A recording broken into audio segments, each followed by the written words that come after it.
So I just pulled stats for 2025. It shows that there's $42.3 million raised for RPAC in 2025.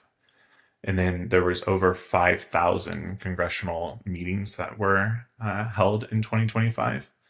So they go to things, and these are just more examples.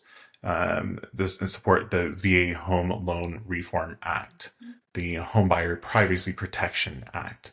There's so many different things and so many moving parts, different bills in all aspects on the national level, local level, state level, making sure that those aren't just getting slid underneath the table. Welcome to the Leading Lane podcast for real estate pros by real estate pros with your hosts, Ashley Frederick and Stephen Birch. If you're looking for an honest, authentic, and raw perspective, you found it. All right, welcome to the Leading Lane podcast. We're going to talk about RPAC. And I know when I first got into real estate, I just heard RPAC and I didn't really understand what it really means. And there's so many different multiple levels to this. But the Realtor Political Action Committee, the simplest way for me to put it in real terms, and I don't remember what year it was, but I remember that there was a bill that was proposed for taxes to be taken out of our commission check as realtors from our commission and paying directly over. And I can't remember the percentage. It was freaking high right up front. And what it's for is these funds are for people to lobby on behalf of the entire association, Realtor Association. And it's the largest trade group that for lobbyists, right? We have 1.5 million realtors that pay into the association. So what they do is they lobby for us on our behalf and things that work for us in our industry as a whole. So in this situation, that bill was stopped, right? Because obviously that would change the whole trajectory of what this industry would be and how the real estate world would really work. There's so many other different things that they do other than just protecting our money, right? There's also, I remember the flood insurance. There's a big push on that side of things, making sure that we're making insurance affordable for different individuals. It goes on and on and on and on. Honestly, never really realized everything that they do on the back end because you don't see what is actually done. And one event that we went to, and it might have been in the Kansas City broker event that we went to, somebody says that means we're actually doing our job with RPAC then. If you don't really know what's going on or you're not seeing these huge disruptions, that means that we're stopping things and you're not having to pay attention to it. That's why you contribute into the RPAC world so that we take care of that for you. And ever since then, every year, like clockwork, we make sure that we contribute to that because those are things that I honestly don't pay attention to. I, as an independent individual, don't have the time to sit there and go lobby and go to the different sessions to make sure that my voice is heard. I'm able to put it and route it directly where I want it to be able to go for those common good. So those are just a few examples that I have, Ashley. But I know that you contribute a lot. Obviously, both you and I love to be going to auctions, and any time that we get competitive with those types of things, we get to spend a lot of money for a great cause. But what is your rundown and understanding of RPAC? What are the places that I missed to fill in here? Well, I mean, I think it's both at a quote unquote national level and at a state level, right? So there are very specific things to whatever state that you might be in that has, outlooks or things that they're looking to do. I can't remember exactly what it was, but I think it was maybe 2 or 3 years ago. There was a specific dispute over waterway rights and who those belonged to or whatnot. And so I know that RPAC was very influential in making sure that it stayed with the homeowners, but I was just looking at some of the things that they've been kind of working on, and it's such things as loan modification programs, accessory dwelling units, condo conversions. There's just things that people don't know that they're working on, and it's supposed to help with, shortage of inventory, quote unquote affordable housing and, really what helps a homeowner better in the long run, whether it's tax Hmm. purposes, profit when you're reselling, those types of things, even things like plat reviews or easements, all those things have changed dramatically over the last 40 years. So it's really what can be done to save those types of things so that the consumer is still protected. Now, the whole thing too, when I first got in, there's this wonderful divide we have in our country, Republican, Democrat, right? The whole political divide and sliced up however you want to be able to look at it. And I think where the misnomer comes into play is that thinking that when you are contributing, you're contributing to a single party and it is only going to one side or the other.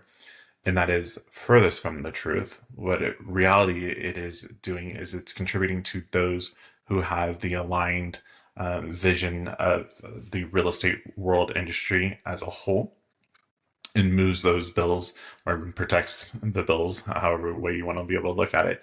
So it does not have a political party affiliation by any means.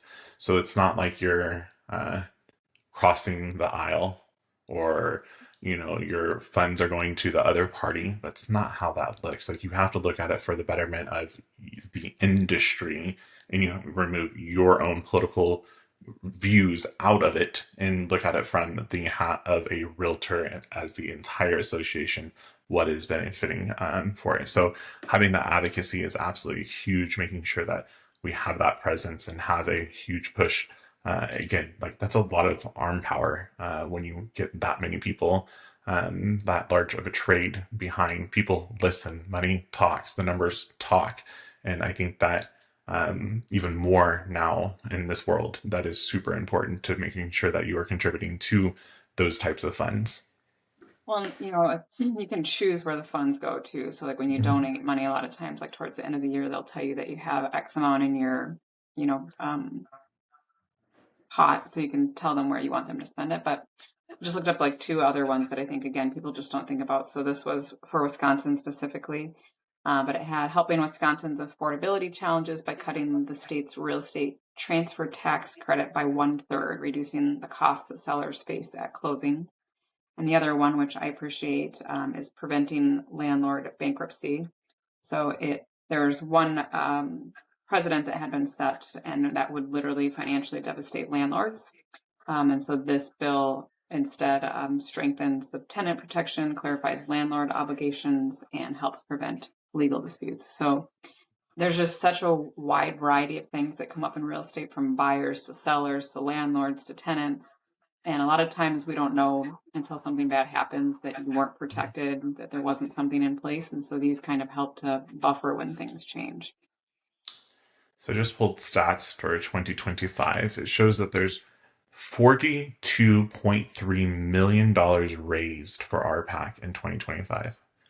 And then there was over 5,000 congressional meetings that were held in 2025. So they go to things, and these are just more examples.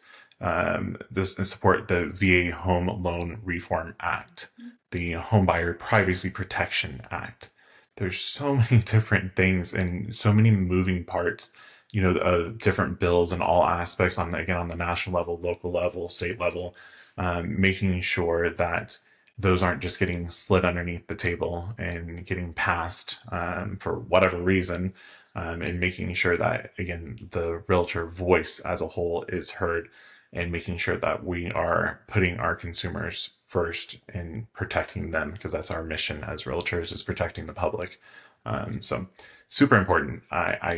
I just remember, and for lack of better terms, just these old people that had always been talking about it. I don't have any other better way to say it, but that's all that were there. Those were the only people that were contributing. Those were the only realtors, the older ones that have been in it forever and ever.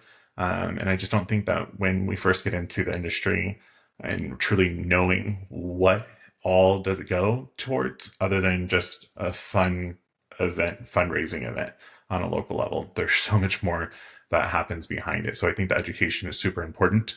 A few years ago, Ryan and I went to the President's Circle, and that was extremely eye-opening. So once you hit a certain threshold of your contributions, then you are invited into a basically I don't want to call it a workshop, a seminar, a conference specific to RPAC.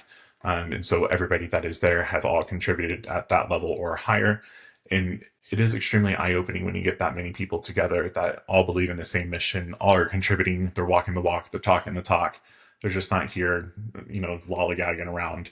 And that's really where the real noise happens and the muscle happens. So I really enjoyed going to that event, and I think that it's super important to know that there are other avenues and other ways to get educated. And I honestly didn't know a lot of this stuff until I actually started contributing and seeing and going to these events and asking questions. So I know that it is a huge return of investment, not only just for me as a professional, but me personally, growth as well.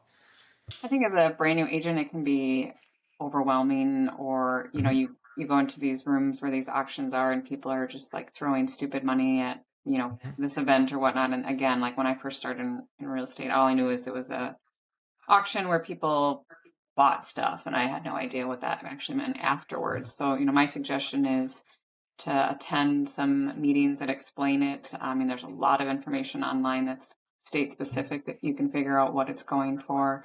But even like we have I think it's like a monthly legislative update type of thing, and just making sure that you're on track with those. And really, if there are things that, are on the docket that you can talk to your clients about too, like it just makes them realize that you're in the know with the industry and that you're looking out for their rights as well.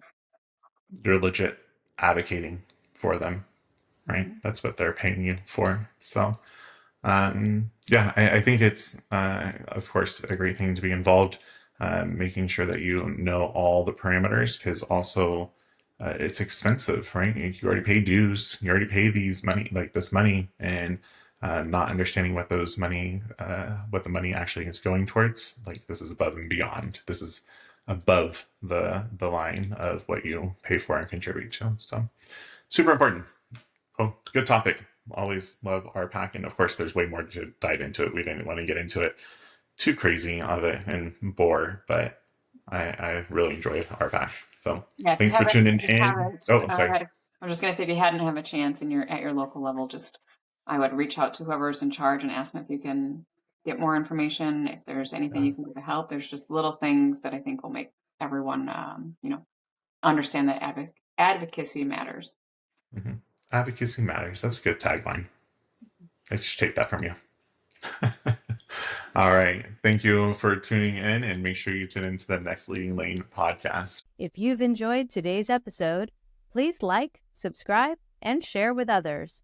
Stay connected for more genuine insights and strategies to boost your real estate career on Facebook, or check out our website. We'll see you next time.